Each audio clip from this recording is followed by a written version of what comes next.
So here's the latest idea I have for you guys on what do we do about this pistol brace rule? How do we create new firearms that are short barreled, that we can suppress, that we don't have all these restrictions on where we have to register them, ask permission to travel with them, and all that other stuff. Some of us are covered with our existing pistols with braces on them under the FPC lawsuit that included Maxim braces. So if you got a Maxim brace, you're pretty well covered.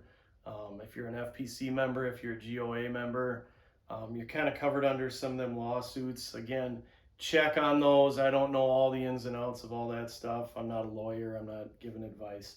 But I'm going to give you guys a few options for like new stuff, because I know, we got that old stuff. It's a pain in the butt. What do we do with it? Maybe you registered it. Most of you probably didn't. Good for you.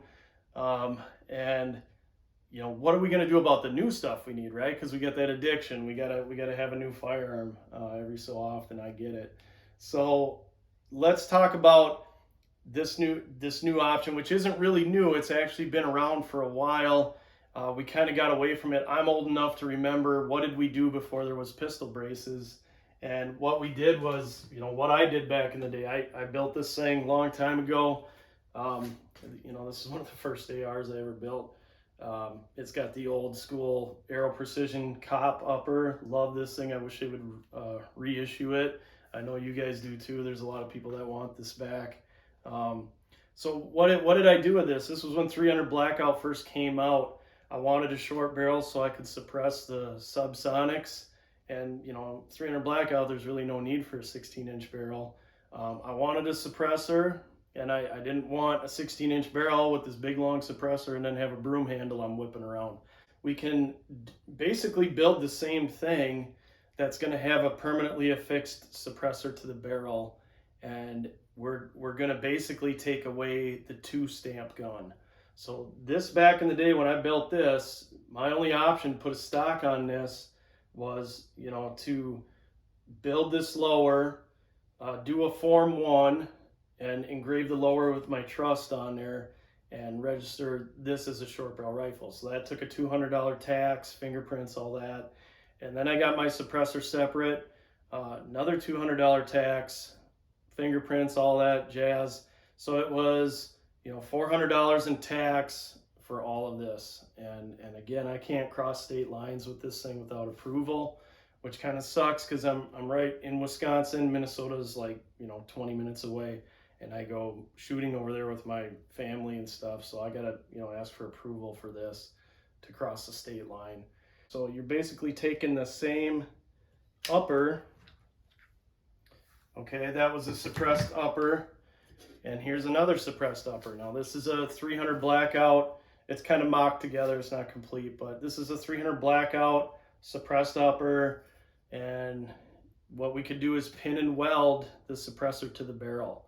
That would make this a 16-inch long barrel, okay? So it's kind of like almost like an integrally suppressed barrel, but it's not. It's a separate suppressor and a 9.5-inch barrel. So you get like a 7.25 suppressor, 9.5-inch barrel. This thing's right at 16 inches if you measured the barrel length. So if we pin and weld that, this is a rifle length barrel. We could have a normal lower receiver that is not registered. This could be a rifle lower receiver with a stock on it. And what we could do then is just, once we get approval on this suppressed upper, so it would basically be a suppressor. Once we get that approval, we can pin this on here, and now we have a 16-inch long rifle that is suppressed, okay? So the thing with the NFA and the approval to cross state lines, all NFA items need approval to cross state lines except suppressors. And why is that? Because suppressors aren't firearms. Why are they in the NFA? I don't know. That's just ridiculous. But so again, suppressors are not firearms, so they can cross state lines without approval. It's the only NFA item that you can basically do that with. So if I'm looking at this gun right now, technically this would only be a 1-stamp gun. I would have to register this upper as a suppressor, and when I do that, then the upper would be registered. I can cross state lines with a suppressor, The lower would just be a rifle lower with a stock on it. So we have a short barreled suppressed rifle that is not an SBR, and we can cross state lines with this thing. So that's kind of an option for you guys that we're going to offer. So basically what we got here is a Griffin Armament handguard. We got the Griffin Armament GP7 suppressor that's pin and welded to the barrel. You know, you're kind of restricted on how short you can go with this barrel because we have to get to 16 inches to make this work. We could do any kind of upper we want on this. So upper of your choice, if you wanted a side charger with the handle over here.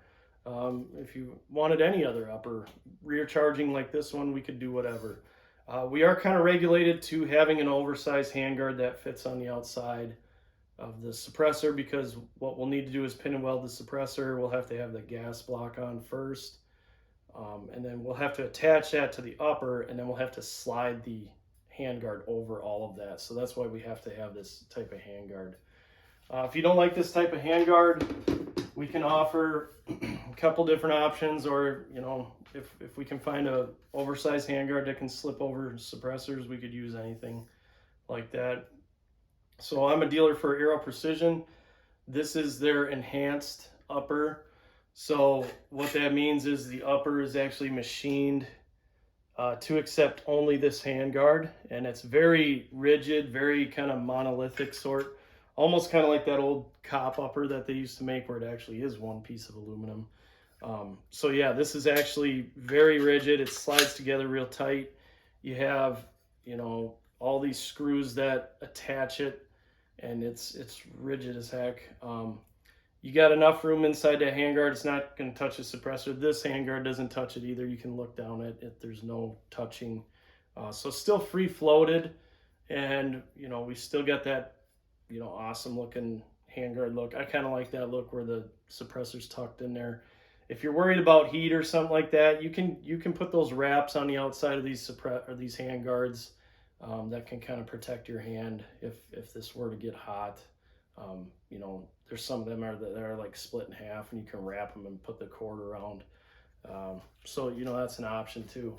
But kind of a cool deal where, you know, if you guys are looking into this and you're going, God, I don't want to spend, you know, $400 on tax, you know, and is the $400 worth it to you so that you can take this suppressor off? I don't know, you know, so it kind of depends. How are you going to shoot this thing? If you want that option to take it off because you do want to shoot it in a short configuration and you don't care if it's loud, you know, a lot of guys build these guns just so they're always suppressed. And in that case, I don't think it's a big deal if you pin and weld it on there. Some of you may think, well, how are you going to clean it? Well, you know, you can still take this handguard off, and we could put this down in a bottle of solvent and just let it sit overnight. That's what most suppressors offer for cleaning. A lot of these suppressors now are welded anyway, so you can't take them apart anyway to maintenance. Some do, but most of them are coming out welded. So, and their cleaning is like solvent, shoot it, you know, just shoot all that crap out of there, blow it out. You can still do that. We could also remove this handguard. We could take this upper and put it in an ultrasonic cleaner and clean this that way. So I do that also. And there are some of these options where you could remove the barrel from the upper. This one has a barrel nut that would be kind of hard to do that. I think you could slide the gas block down and then remove the barrel from the upper. So where you just have basically the barrel and the gas block and the suppressor. This one has a barrel nut where you could actually remove the handguard, and this barrel nut doesn't get in the way of the gas tube, so you could still turn this barrel nut off and you could remove that whole suppressed barrel from the upper for cleaning or whatever you want to do. So again, that's an option, guys. If you're interested, we're going to offer this in a couple different variations. If you have a real need for something totally different, you know, send me a message and we can talk about it and we can figure out what it's going to cost. We'll run you a quote. I can cerakote these in any color you want. And yeah, basically once it's finished, I will send just this upper to your FFL, and you know, they can transfer it and handle all the paperwork for you in your area. I can also build the whole rifle, and we could send those parts separately. So like I would send the upper to that dealer, and we could send the lower to that dealer. The dealer could basically transfer the lower to you just as a finished lower or a receiver, and then they would transfer this to you separately. When this gets approved, then you can go ahead and put them together, and you got your suppressed just rifle, okay, not SBR. So yeah, that's kind of a cool option. It's something we did in the day. It's not a new idea, but a lot of people have forgotten about it because of the pistol braces that came out and gave us a lot of other options. So, you know, save you guys money, save you guys worries about traveling. Some people are like, well, what do I care about traveling? I'm in the middle of my state. What if you go to a training exercise or something where you need to do that CQB training, you need that short barrel, you need that suppressor because you don't want to blast, you know, the concussion inside a building. If you want to go to that type of training and you have an SBR with a suppressor, you're going to have to ask for approval to travel to that school to do your training, and get that paperwork back approved by the ATF. If you build something like this, you can still do that training. You could put this, you know, in a case, lock it up, travel with it on an airplane. You could drive with it across state lines, you know, without worrying about, oh my gosh, I got a SBR that I need approval for. No, you only have a suppressor, and you can cross state lines with that. So that is a good option. I think it's kind of cool. So let us know if you guys are interested, and we can shoot you a quote. And, you know, with cerakote options and, you know, different caliber options, things like that. So, yeah, hit us up, email, direct message. You can call us on the phone, text. So let me know. We'll get you hooked up. Thanks.